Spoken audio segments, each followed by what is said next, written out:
Hello and welcome to Daily Tip. Today, I want to leave you with a very beautiful idea. You need to go the distance. Yes, go the distance.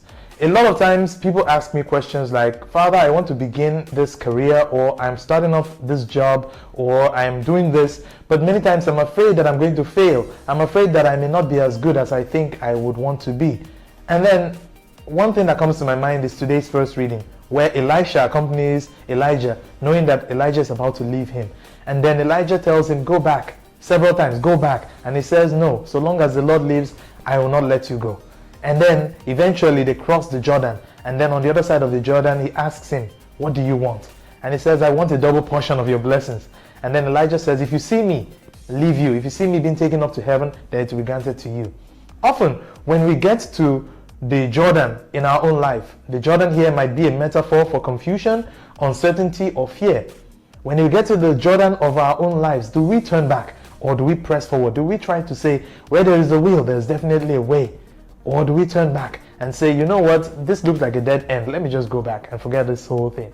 But then it takes the will to survive and the will to succeed in order to do so. But then the other question that flows from that is, even when you get what you're looking for, are you going to treasure that thing? Are you going to take it seriously?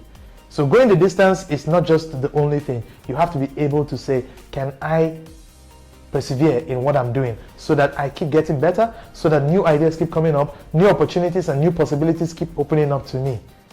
But then it begins with this very first step, the willingness to go the distance, the willingness to keep pushing, the willingness to keep pressing forward, to keep making leaps and bounds in whatever it is that you try to do. And one very good way to do this is to ask people questions, especially those who can mentor you, those who have the benefit of experience, who have the wealth of experience to share with you. You also need prayer. You need to seek God's face in prayer.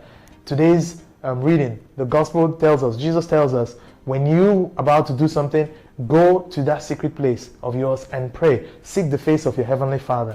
St. Ignatius of Loyola has a beautiful way of saying it. He says, work like everything depends on it, and pray like everything depends on God. So you need prayer and you need to work. You need to go the distance. To go the distance, you need to work, you need to pray. That is what takes you further. That's what takes you over and above what other people are able to achieve just by working, okay, or just by praying. So you need prayer and work. So I want to leave you with a very big question. What is your biggest obstacle? What is the biggest obstacle to your success? Is it what other people say to you, or your own fear of failure? Is it what other people say to you, or your own fear of failure?